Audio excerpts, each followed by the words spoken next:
Crazy man with an axe tried to kill me and my friend. In 2008 me my boy Joey, I was 23 he was 25, took a 10-month road trip across America. 4 to 5 months in we went to Austin, Texas. Got into the town at about 11 p.m. and went to the first bar we could find. We met two ladies, both late 40s early 50s cougars.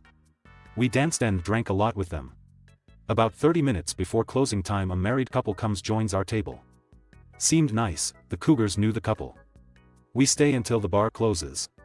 One of the cougars invited me Joey to her house for a nightcap with the other cougar joining as well.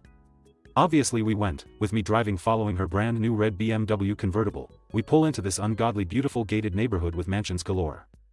We get to homeowner cougar's house and it's crazy nice. So the four of us are out on her back patio drinking wine.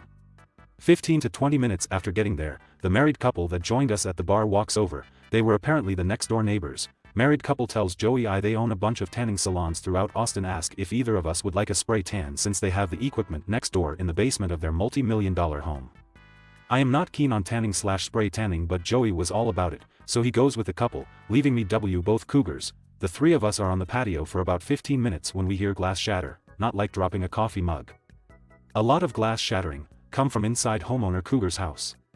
In my inebriated state and with complete lack of regard for what could have caused said shattering, I jump up and walk into the house. The tanning salon husband, who was about 5'10", 225, stout in shape, I'm 5'8", 140 pounds soaking wet, is in the living room with a pickaxe, about 2 feet long wooden handle, with a T on the end.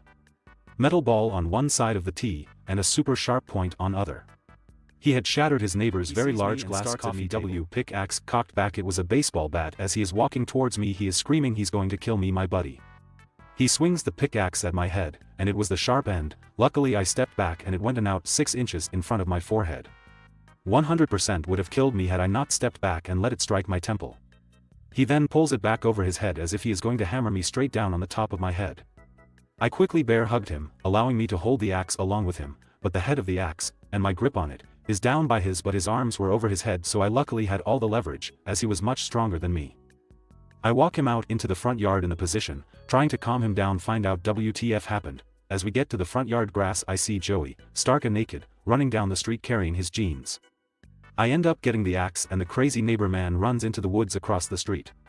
It was at this point I look at my car, our only means of transportation on our 10-month road trip. My 4DR Ford Taurus has all 4 windows shattered out, the windshield is spiderwebbed in 3 different places, back windshield has 1 spiderweb. I start thinking about chasing the guy down as I have his axe now. But as that thought was just developing, a police officer pulls up with lights on. I guess this a good time to tell you what I learned hours later from Joey, the story of the spray tan. So the wife was giving said spray tan, husband was watching. She told Joey to take his boxers off. Joey obviously looked at the husband sideways like, dude your wife wants me naked? And husband said oh go ahead it's fine. So he got naked. As soon as he did the wife starts to perform oral S on him the husband said, it's fine Joey, enjoy, and he left them alone. Joey apparently thought it was an open invite to proceed to having S with her. BC that's what he did. BC the husband came back in to see Joey having S with his wife. He was apparently the my wife can give you oral but don't have S with her type of guy. BC he freaked out, Joey ran and husband began rampage pickaxe, so back to front yard. The cougars had apparently called 911 and explained the situation. BC the cop immediately asked where the neighbor was. I was livid about my car. The cop wouldn't let me walk to the driveway from the porch to go look at my car, and I ended up in handcuffs sitting Indian style on the patio. More cops show up. They end up finding psycho neighbor and arrest him for a slew of charges. I got unhandcuffed and Joey. The cougars I go back to the backyard/patio to try to process WTF just happened. Next day we wake up to spray tan wife knocking on homeowner cougar's front door.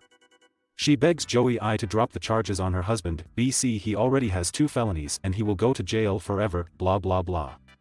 I called her a lot of choice words, since I'm my head this was her fault to begin with. That's when she said she would pay to fix my car, it was 100% undrivable in current state. After consulting Joey we agreed, if she would get it fixed on Monday. This went down Saturday night, it was Sunday morning now. She agreed to pay it. Monday we got a ride in red BMW to the Austin, Texas District Attorney's office. Meet W Assistant DA explain we want to drop charges.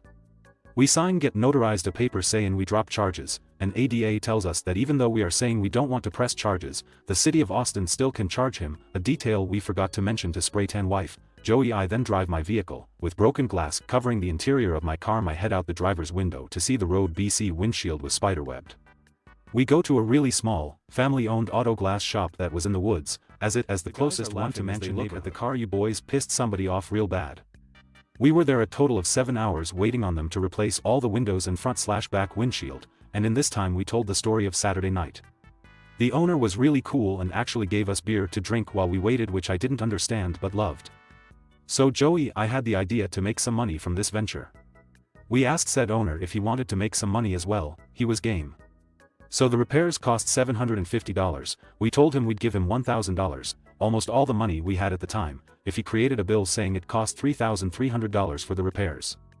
He happily did it for us. Next day we met tanning salon wife and husband. He had posted bail at their bank.